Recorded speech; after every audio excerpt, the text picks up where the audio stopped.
Hello നമസ്കാരം, ഏവർക്കും പുതിയൊരിടിയിലേക്ക്. ഇന്ന് ഞാൻ വന്നിരിക്കുന്നത് ബിഗ് ബോസ് മലയാളം സീസൺ 6ൻ്റെ ഇന്നത്തെ ഏറ്റവും പ്രധാനപ്പെട്ട അൺഒഫീഷ്യൽ വോട്ടിംഗ് റിസൾട്ട് അപ്ഡേഷനുമായിട്ടാണ്. വീഡിയോയിലേക്ക് മുൻപ് വീഡിയോ ലൈക്ക് ചെയ്യുക, ചാനൽ സബ്സ്ക്രൈബ് ചെയ്യുക.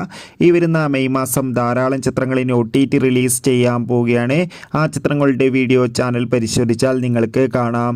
എല്ലാ ബിഗ് ബോസ് ആരാധകരും ഏറെ ആകാംക്ഷയോടെയാണ് ബിഗ് ബോസ് മലയാളം സീസൺ 6ൻ്റെ ഓരോ ദിവസത്തെയും ഓരോ വോട്ടിംഗ് അപ്ഡേഷൻ അറിയാൻ വേണ്ടി കാത്തിരുന്നത്. ശക്തരായ 8 മത്സരാർത്ഥികളുടെ കിടിലൻ പോരാട്ടമാണ് ഇപ്പോൾ നടക്കുന്നത്. അതുകൊണ്ട് തന്നെ ഒന്നാം സ്ഥാനം തുടരുന്നത് ഷിജോ, രണ്ടാം സ്ഥാനം ജിൻഡോ, മൂന്നാം സ്ഥാനം ഇപ്പോൾ അർജുൻ, നാലാം സ്ഥാനം ജാസ്മിൻ, അഞ്ചാം സ്ഥാനം നോറ, ആറാം സ്ഥാനം ശ്രീതു, ഏഴാം സ്ഥാനം ഋഷി, എട്ടാം സ്ഥാനം ഇപ്പോൾ സായി. എന്തായാലും കാത്തിരിക്കാം കൂടുതൽ വോട്ടിംഗ് അപ്ഡേറ്റിനായി. നിങ്ങളുടെ ഇഷ്ട ബിഗ് ബോസ് മത്സരാർത്ഥി ആരാണ്? തീർച്ചയായും കമൻറ്റ് ബോക്സിൽ രേഖപ്പെടുത്തുക. മെയ് മാസം ജൂൺ മാസം OTT റിലീസ് ചെയ്ത ചിത്രങ്ങളുടെ വീഡിയോ ചാനൽ പരിശോധിച്ചാൽ കാണാം.